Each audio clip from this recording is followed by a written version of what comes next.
It's like it's gnarly back there. Okay, yeah. It's super What is that from? Crack cocaine? Yeah. a lot that of from- smoking crack. You don't get teeth like that not smoking crack. Really?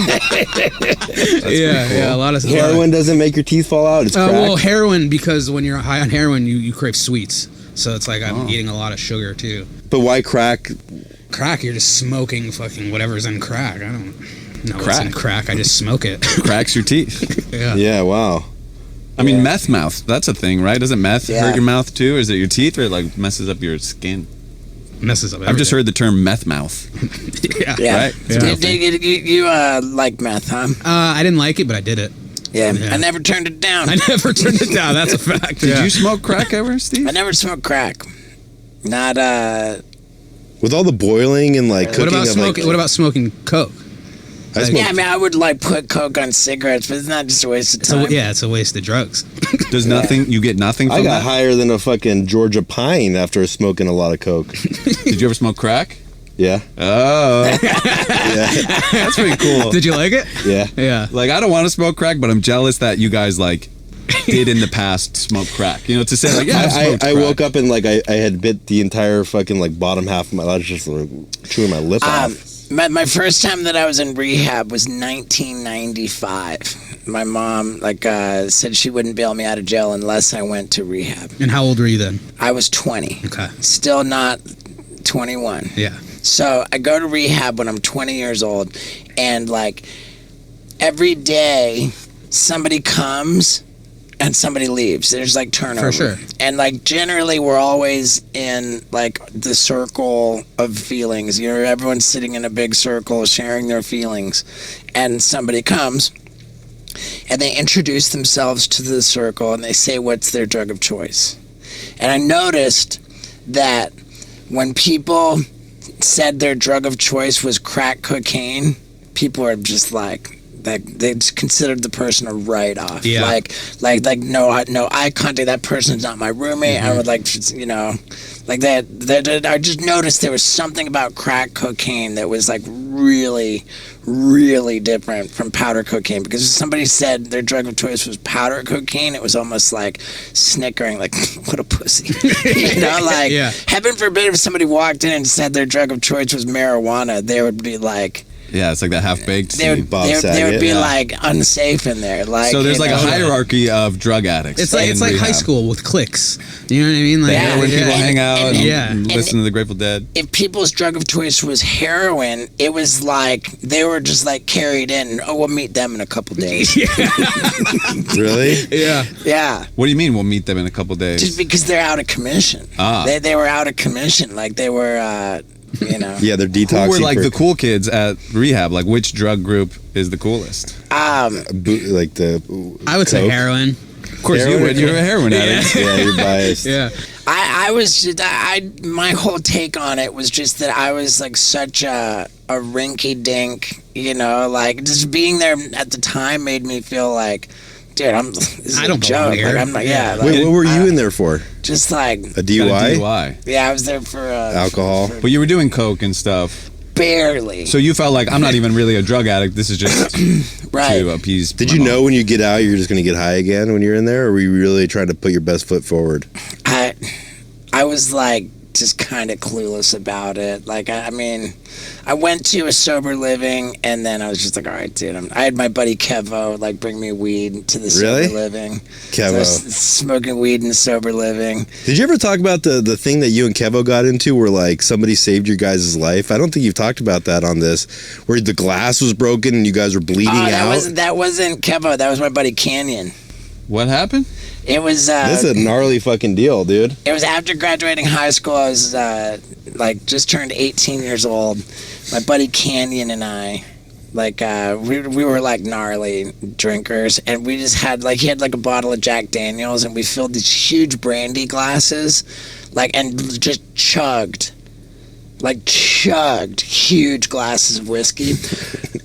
We automatically both blacked out, and there was in his house there was this glass door which he like clearly like he fell through the glass door. It landed on like jagged glass sticking up from the bottom, and it cut his elbow like through all like tendons, everything. And we were just both like blacked out, like passed out. And the only reason why Canyon didn't die from bleeding out is because the neighbor heard the glass break and thought that they were hearing a break-in. So they called the cops. The cops showed up and found us just laying in this gnarly pool of blood. Like, it was the gnarliest bloodbath. Like, I was just, you know... You were out cold? I wasn't even injured. I was just out. You know? I was literally taking a blood bath. I was just out. And so they called the ambulance. Like, you know, homeboy, like, was so... There was more blood than I've ever seen. Because I went to his house, like, the next day to get stuff for him and bring it to him in the hospital. Weed, pale white. More blood than I've ever seen anywhere, dude. It was the gnarliest. And so they got us into an ambulance, took us both to the hospital. Like, he needed surgery, but he was too drunk, so they were just kind of like stabilizing him. I was just so drunk they put me on an IV to you know, just like alcohol poisoning. Yeah, I mean, it was pretty serious. And I ripped out my IV. I'm like, we're breaking out. Where's my buddy? And I'm like, I think they said I was like trying to punch nurses or something. Like, but like doing a really poor job of it. Right. Like, you know, and I remember they were like, they got the cops back on me again.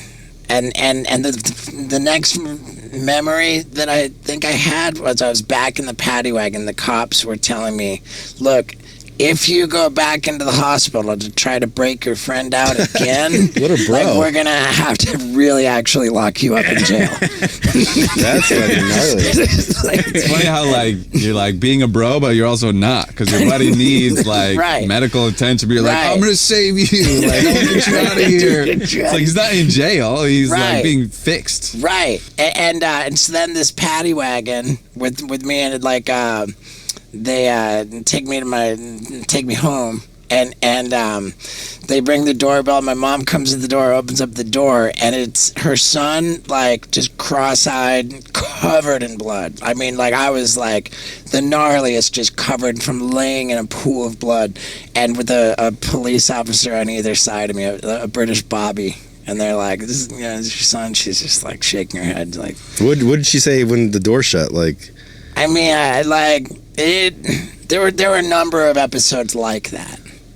And for you, when you wake up the next day, are you like, that was rad? Are you like, shit, I gotta go save him, I gotta go get him out? Like, where's your head at? Do you feel bad about it? Do you feel I mean, I recognized that, like, that was, you know, a life and death situation. Yeah. You know, I wasn't stoked on it. Like, I knew that every time I chugged liquor, like, there was bad, like, chugging straight hard liquor, like, always ended up in some bad thing. There was a time before that. I used to ride my bicycle around London everywhere. You know, that was my thing. Mm-hmm. And the time before that I chugged hard liquor, I woke up on the hood of a parked car. Like, I was just riding my bicycle and just straight rode it head on into a parked car. Like, landed on the hood, and I had my front teeth broken. What? Yeah. Jesus. Like, I broke my front teeth. They were, like, I don't even remember, like, getting home. I never remembered getting home. Just the next day, and I wasn't even that close to home, but the next day my bike was in an unrideable condition, just sitting in, like, the entrance, in the front doorway of the house. Just mangled? Just pretty mangled. Like, I have evidently, like, I don't know, maybe somebody helped me get home. Maybe I carried the bike home. Wow. No recollection of any of it. And two broken front you're like, okay, teeth. Next time I chug liquor, I'll wear a helmet or something. I'll be safe. Right. Like, that's when did you know you had a problem? Was it like then, or was it the first time when, like, I really read, like, I have a problem, I should do something about it, was like after I got placed on final disciplinary probation like within 2 weeks of class starting at the University of Miami. You thought you had a drug problem? Yeah, I mean, they raided my room and like. You know, that early on, huh? Yeah, I was 18. Yeah. I was 18 years old. What'd they find in your room? Just a bunch of like you know they have these huge laundry hampers that are like on wheels. They filled one of those up with like empty beer cans and Really? alcohol bottles. Like basically, like it was a lot. You know, it was a lot, and they found like a bunch of weed too. And when did you start doing acid? I started doing acid when I was 16. They didn't find any acid then, or No, I didn't find any acid then. So But- all the way already at 18, you're like, I'm a drug addict. I have a problem. I wasn't as concerned about drugs. It was mostly alcohol. Yeah. And when I was 18, it's so crazy. I was like, man, like I remember looking up Alcoholics Anonymous in the phone book, and there it was. I found the number, and that gave me a sense of accomplishment. So I didn't call it. Like, well, look that up. Yeah, I mean, there it is. There's it's always going to be there. Cross that off the old list. There's the help I needed. Yeah. And so, but rather than call AA, what I decided was I said I'm going to go for 30 days. And not drink. You know, I'm not gonna drink for 30 days, and then that's gonna show me that like I have control, and like, you know, I'm gonna do that to prove to myself. And man, the second I started this 30 days no drinking, it's kind of like when you go on a diet, and then all of a sudden all you can think about is food. For sure. Because you're on a diet now, Yeah. you're extra obsessed with just thinking about food. So all I could think about was just how bad I wanted to be drinking, and that I wasn't drinking. I was just obsessed with it, and I was like shotgunning like cans of Coke and stuff. Like it was like silly, like That's like Vinny shooting up water when he's trying to quit. right. It, Really? like, Yeah. it was Just crazy. love I was shooting so up. obsessed with it, and I tried, and then yeah, we got thank Wendy you, in the baby. We got house. Wendy. Hey, good girl. Come on in. Good girl. I only made it 12 days. I was going to say, okay. I made it 12 days, and then what I did was I did a shot of vodka, got like one of these 1.75 liter bottles of crappy vodka, and I did a shot, and then I did a shot. I did 12 shots in a row. To commemorate the 12 days of sobriety that you achieved? I did one shot for each of the 12 days to unadmit that there was a problem. because what I should have done, in my view, was drink all of it. I should have never even came up with that dumb idea. That was a mistake. It was a mistake. You were correcting the mistake. I drank a shot for each day. So you're clean slate. Yeah. Your record's clean. So you didn't feel like, oh man, I couldn't even make it 30 days. I knew clearly that I Yeah, couldn't. okay. Yeah. And that was like a year and a half or so before I was in rehab. But for drug addiction, this is like you wake up in the morning and like during the day you're like, fuck, I'm a drug addict. And then at night you're like, okay, let's do some drugs. And like you're having fun Right. again, right? And then it's just Right. like the cycle, right? Like that's how Sure, it's not like you exactly had 12 years then of just like feeling like a drug addict all the Right. time. It's exactly Okay. it. The cycle of addiction. You know, like you've got the remorse period, you know, like you've got the like Were you waking up and drinking? Because I was like waking up and being like, okay, don't drink till 5, and then it was like, all right, fuck, don't drink till 1. All right, don't drink till 12. Like, were you drinking all day, or were you trying to like be good during the day? Or like I was like smoking weed during the day, and yes, I was drinking when I woke up, but there wasn't as much of a, you know, more like smoke weed when I wake up. And Was there ever a point where you were just so physically dependent on it, where if you didn't drink, you would have the shakes, or? I don't remember much of that. No. DTs. Yeah, the Not DTs. for any drug? Like, did you have like coke withdrawals or anything like that? That's not really a thing with coke. Yeah. Oh, okay. I'm just like, clearly don't know. Really, what I the fuck thought I'm like talking about. I remember Elton John talking about like he couldn't eat without doing a line of coke or something like that. Like Kind of the other way around. Yeah, hungry for I Coke. don't know. like he couldn't wake up without doing. I mean, blow. what definitely, if I had coke, like if I did a line of coke, then I immediately needed a drink because otherwise, Yeah, for sure. You gotta take the edge off. It's like as soon as I did a shot of Coke, I immediately needed a shot of heroin. Yeah. to come down. Yeah. Yeah. Right, do a line of Coke, and then I gotta have a drink. And if I have a drink, then where's the Coke at?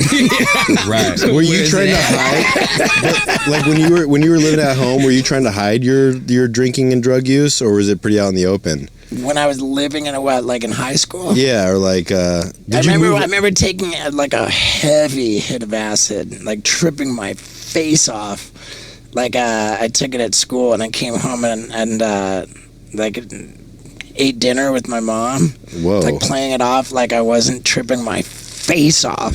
She knew, huh? I don't think she knew. I don't think she knew. What was that like? Then there was another time when my sister and I moved from Albuquerque to Florida, and we packed up the house into a U-Haul truck. So we're driving from fucking New Mexico to Florida, and right before I get in the U-Haul truck to start this drive, my buddy Kirby gave me a bunch of mushrooms, and I ate like I was tripping so hard, like confined in the shotgun seat with my sister, and she didn't know I was tripping, and like we were for hours. What were you doing? She's like, all right, your turn to drive. You're like, I mean, you could hold it together like that with your sister, or were you just like? I remember I never really liked mushrooms because like I would just get too introspective, like, and by introspective I mean like I would just analyze myself and like arrive at the conclusion that I'm just a drug addict. I'm just not rad. Like I would just be like I would just really really criticize myself and just arrive at the conclusion that I sucked and nothing that I was doing was worthy. Like I was just like I've become very mean to myself on mushrooms. But not acid. Acid, not as much. No. See, for me with mushrooms, it's like I get real honest with myself. Not like mean necessarily, but like I can't like trick myself into thinking something that's not like real. You know, like if I'm like being shitty to somebody, then I take mushrooms. It's like, dude, you're being a bad friend or something like that. Like, you can't hide from it. I can't pretend. Is this how you felt like last week? Was I being a bad friend? Well, no. I was saying like you take mushrooms all the time. Yeah. Like right now, for example. When's the last time you eat mushrooms? I mean, this morning I ate a little bit. Seriously? Are you serious? Yeah, but just like a little bit. But it's like, I barely feel it, you know? It's called microdosing. Are you serious? Yeah. And then when's the last time before that? The day before.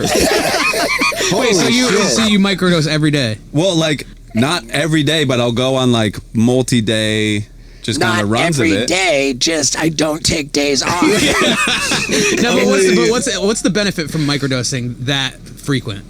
I don't know. You won't go to the doctor once a year, but you'll eat mushrooms They once a say day. there are medical benefits to taking mushrooms. It's good for the brain, for things like that. So you're tripping balls right now. No, that's the thing. I never trip. Like, at most, if I, like, take a little too more than I wanted, then I'll, like, get kind of a body high. And I'm like, whoa. But, some days do you think, I kind of feel like taking a little extra today? Yeah, some days I go a little more, you know? I overdose myself a little bit. But it's always, like, a pretty micro trip. So then why do it? Like, because there's a benefit, supposedly, to microdosing on mushrooms. Like, there's benefits to the brain and, like, the psyche, and maybe I feel it a little bit. It's like an antidepressant, too. It just feels good. I don't know. Maybe I feel it just a little bit. I like it. I feel like the back half of this podcast was better than the first half. Yeah, we're really cooking now. Yeah. So you're on drugs and you're completely loaded in the car.